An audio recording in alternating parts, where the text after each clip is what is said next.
புளி அவல் பண்ணியிருக்கேன். அதாவது அவல் உப்புமாவில் கொஞ்சம் புளி கரைசல் சேர்த்து பண்ணோன்னா புளி அவல் அப்படின்னு சொல்லலாம்.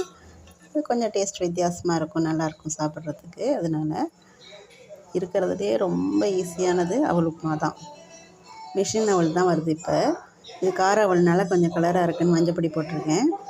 அந்த அவலை நல்லா வாஷ் பண்ணி எடுத்து வச்சுக்கோங்க, புழிஞ்சு வச்சுக்கோங்க தண்ணி இல்லாமல்.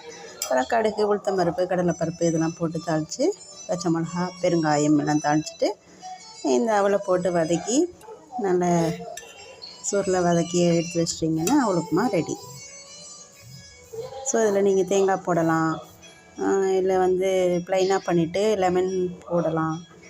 நம்மளுக்கு எப்படி இஷ்டமோ அப்படி பண்ணால். நான் இன்றைக்கி பொடி சேர்த்து புளி அவலாக பண்ணியிருக்கேன்.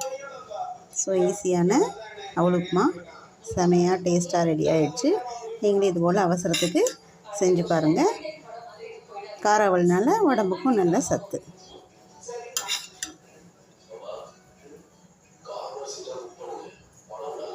வீடியோவை பார்க்குறீங்க, ஆனால் சப்ஸ்கிரைப் பண்ணாமல் பார்க்குறீங்க. சப்ஸ்கிரைப் பண்ணிவிட்டு பாருங்கள், ஃப்ரெண்ட்ஸுக்கு ஷேர் பண்ணுங்கள். தேங்க்யூ.